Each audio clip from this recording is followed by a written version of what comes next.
ఆంధ్ర తెలంగాణలో తక్కువ ఫీజులతో high quality results ఇస్తున్న ఏకైక సంస్థ తిరుమల్ ఐఏఎస్ ఇన్స్టిట్యూట్. నమస్తే, వెల్కమ్ టు సుమన్ టీవీ. తగ్గుతుంది అని ఎదురు చూస్తున్నటువంటి సామాన్యులకి తగ్గేదేలే అంటూ పెరుగుదలనే చూపిస్తూ ఉంది బంగారం రేటు.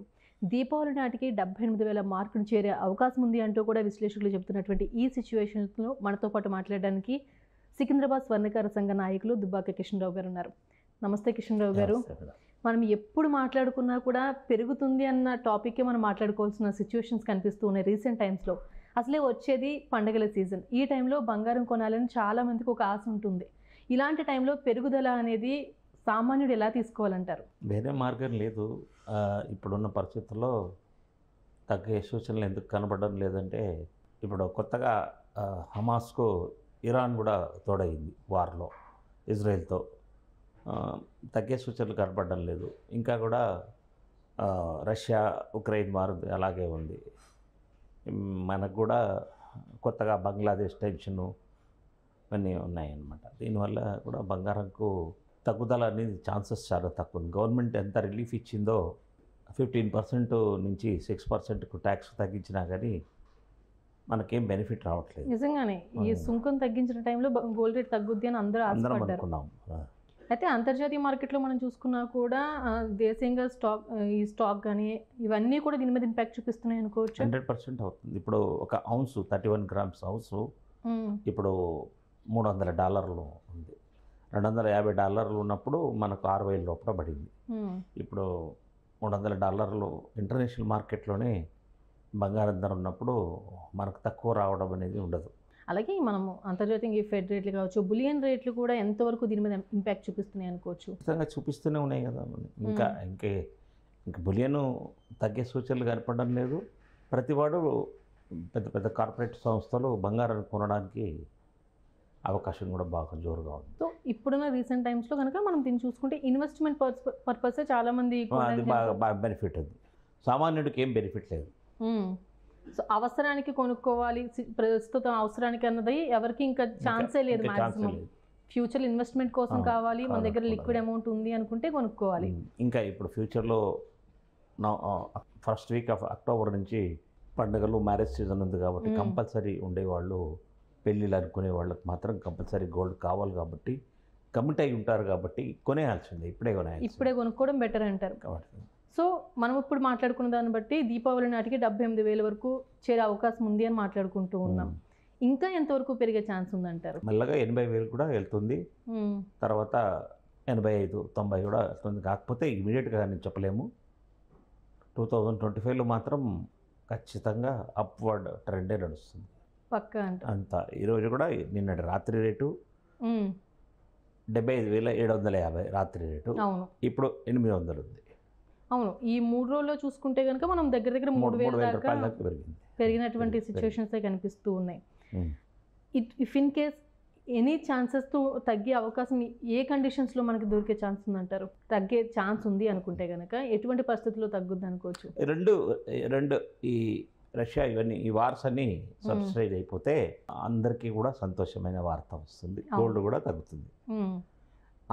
అది జరిగే పరిస్థితులు మాత్రం పరిణామాలు చూస్తే ఇంకా బ్యాడ్ టు వర్స్ అవుతున్నాయి.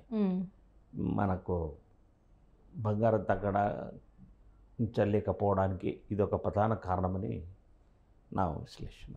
సో ఖచ్చితంగా కేంద్ర ప్రభుత్వం ఆలోచిస్తున్నటువంటి విధానం 9 క్యారెట్ గోల్డ్, ఇంకా అదే తీసుకొచ్చే ఛాన్స్ ఎక్కువగా ఉన్నట్టుగా కనిపిస్తుంది. ఎందుకంటే బంగారం రేటు ఇలా పెరిగిపోతున్నటువంటి సిచ్యువేషన్లో బంగారం పెట్టుకోవాలని అయితే ప్రతి ఒక్కరికి ఉంటుంది.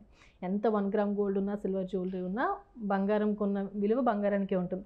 సో ఆ దిశగానే చాలామంది ఆలోచించే అవకాశం ఉంటుందేమో. ఆర్నమెంట్స్కు మాత్రం ఆ విధంగా ఆలోచించాలా. కానీ మనం ఎప్పుడైనా మళ్ళీ అమ్మాలనుకున్నప్పుడు ఇది ఓన్లీ మనకు అవసరానికి ఇన్వెస్ట్మెంట్ అనుకుంటే మాత్రం మీరు 24 క్యారెట్ గోల్డే ఉంచుకోవాలి. ఆర్నమెంట్ చేయించుకుంటే చిన్న పాపలకు, school going children, colleges going చిల్డ్రన్కు, గర్ల్స్కు చైన్స్ అని పర్లేదు. 9 క్యారెట్లో ఉండని, 18 క్యారెట్లో ఉండని నష్టం లేదు. సో గోల్డ్ పెట్టుకోవాలనుకున్న వాళ్ళకి 9 క్యారెట్ ఓకే. ఎంతవరకు మనకు అది స్ట్రాంగ్ ఉంటుంది అంటారు? ఎందుకంటే 30%, 33% ఉంటుంది. 37.5% ఉంటుంది. అంటే ఆల్మోస్ట్ 1/3 అనుకోండి. ఓకే. 1/3 ఉండి మిగతాది సిల్వర్, కాపర్ ఉంటుంది కాబట్టి చాలా హార్డ్గా ఉంటుంది. తెగిపోయే ఛాన్సెస్ అయితే లేదు.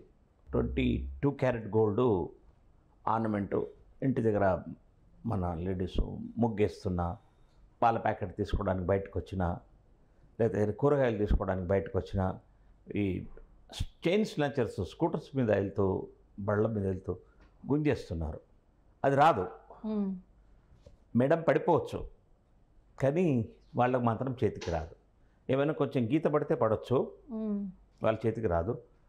ఈ తొసుకులాటలో వాడు దొరికినా దొరకవచ్చు, వాడు కూడా వెహికల్ నుంచి పడిపోవచ్చు. మనతో కంపేర్ చేసుకుంటే కొంచెం ఇంటర్నేషనల్ మార్కెట్లో దుబాయ్ కావచ్చు, యూఎస్, ఫారిన్ కంట్రీస్లో కావచ్చు, కొంచెం గోల్డ్ రేట్ తక్కువ ఉంటుంది అని ఒక భ్రమ అయితే ప్రతి ఒక్కరికి ఉంటుంది. ఇది ఎంతవరకు కరెక్ట్ అంటారు? మనం ఇన్ కేసు అక్కడికి వెళ్ళి తెచ్చుకునే పరిస్థితుల్లో ఎంతవరకు పాసిబుల్ అవుతుంది అంటారు? అది మన కేంద్ర ప్రభుత్వం ట్యాక్స్ ఇప్పుడు 6% పెద్ద డిఫరెన్స్ ఏముంది మనకు. దుబాయ్కి మనకు పెద్ద డిఫరెన్స్ లేదు ఇప్పుడు. అక్కడ ఇప్పుడు 70,000 ఉంటే మనకు 75,000 ఉంది అంతే. అంత దానికి గురించి మనం దుబాయ్కి వెళ్ళి తీసుకోవడం ఎందుకు? సో అక్కడ 60,000 ఉంటే ఇక్కడ 75,000 ఉంటే ఇది తెచ్చుకున్నా మనకు లాభం. 10 తులాలు తెచ్చుకున్నా కానీ ఫ్లైట్ ఖర్చులు లేకపోతే మిగతా దానిలో బెనిఫిట్ అవుతుంది. ఇంకా కూడా ఎవరికైనా అవసరాలు ఉంటే మాత్రం ఇప్పుడే తీసుకోవడం బెస్ట్. ఇంకా కూడా వెయిట్ చేయడం అవసరం లేదు. ఖచ్చితంగా చాలామంది వెయిట్ చేస్తూ ఉన్నారు, ఇంకా తగ్గుద్దేమో అని చెప్పి. ఇటువంటి సిచ్యువేషన్స్లో ఖచ్చితంగా అందరికీ ఇది ఒక బ్యాడ్ న్యూస్ అనే అనుకోవాలి. బ్యాడ్ న్యూస్ అంటే సువర్ణం అనేది, బంగారం అనేది ప్రతి వారికి ఆశ ఉంది కావాలని, ఎస్పెషల్లీ ఇండియన్ మహిళలకు. ఇంకా దాంట్లో సౌత్ ఇండియన్, కర్ణాటక, హైదరాబాద్, తెలంగాణ, ఆంధ్రాలో, తమిళనాడులో బాగా డిమాండ్ ఉంది గోల్డ్కు. ఈ 4 రాష్ట్రాల్లో బాగా డామినేట్, ఇంక్లూడింగ్ కేరళ, హైదరాబాద్ బాగా డామినేట్ చేస్తాయి గోల్డ్కు. ఇప్పుడు మనకే అందుబాటులో ఉండడం లేదు. ఎక్కువ నష్టపోతున్నామో మనమే. మన సౌత్ ఇండియన్ లేడీస్కే నష్టం ఎక్కువ జరుగుతుంది. కేసెస్లో మన గవర్నమెంట్ కూడా గోల్డ్ని కొని ఇన్వెస్ట్ చేసుకున్నటువంటి పరిస్థితులు కనిపిస్తూ ఉన్నాయి, దానికి ఉన్న డిమాండ్ని బట్టి కూడా. అంతే కదా, లాస్ట్ ఇయర్ వరకు విపరీతమైన గోల్డ్ కొనింది చైనా. వాళ్ళకి ఈక్వల్గా మనం కూడా ఒక 20% వరకు మనం కూడా కొన్నాం. కానీ చైనా కొని నిల్వ ఉంచింది. అది ఎప్పుడైనా మార్కెట్లో రిలీజ్ చేస్తుంది. అది అలా ఒక టన్నులు రిలీజ్ చేస్తే గోల్డ్ పడిపోతుంది rate. Okay, if in case అటువంటి కండిషన్స్లో మాత్రం గోల్డ్ తగ్గే ఛాన్సెస్ ఉందంటారు. ఈ చైనానే కాదు, స్విట్జర్లాండ్ అయినా కానీ, ఆస్ట్రేలియా, అమెరికా, జర్మనీ ఇలాంటి ఏ బాగా సాలిడ్గా ఉన్న దేశాలు ఏవి కూడా గోల్డ్ రిలీజ్ చేసినా కానీ పడిపోతుంది రేటు. అది కూడా తాత్కాలికమే ఉంటుంది. గోల్డ్ రిలీజ్ చేసిన 10-15 రోజుల వరకే తక్కువ ఉంటుంది, మళ్ళా బ్యాక్ టు పవిలియన్ వస్తుంది అలా రేట్. అయితే గోల్డ్ తీసుకునే దాంట్లో మనకి కొన్ని స్కీమ్స్ కానీ ఇవన్నీ చాలామంది యూజ్ చేస్తూ ఉంటారు.